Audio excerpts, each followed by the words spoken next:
We know that there's reports out today that say people can't pay their power bills. I think there's a report saying 1 in 10 are at default.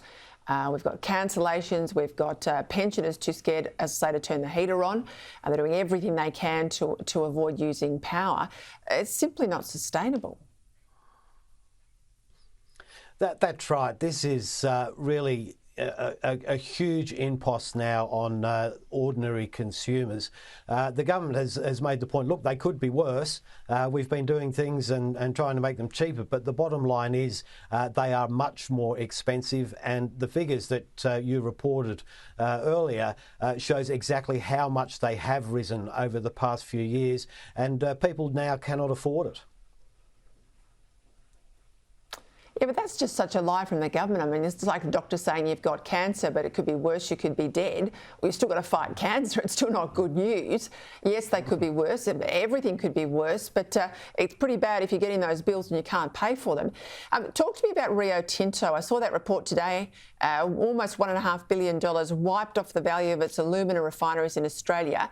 This is where we take the bauxite we mine up north and we put it through processing here in Australia. I've always argued the moment we lose that large scale capacity to smelt aluminium, to make weapons grade steel in this country, we're not just economically worse off, I think we're strategically worse off.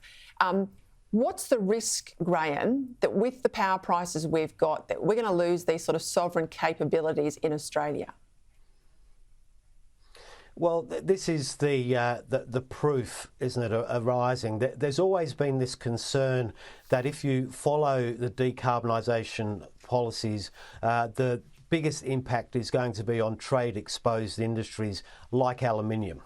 We're always told, look, the systems are designed to protect trade-exposed industries, but Rio has come out in the last day and said, in light of the strengthened safeguards mechanism, they've written the value of their aluminium business down to zero. To stay here, they need to find a reliable and cheap alternative source of power, and that is not immediately on the horizon.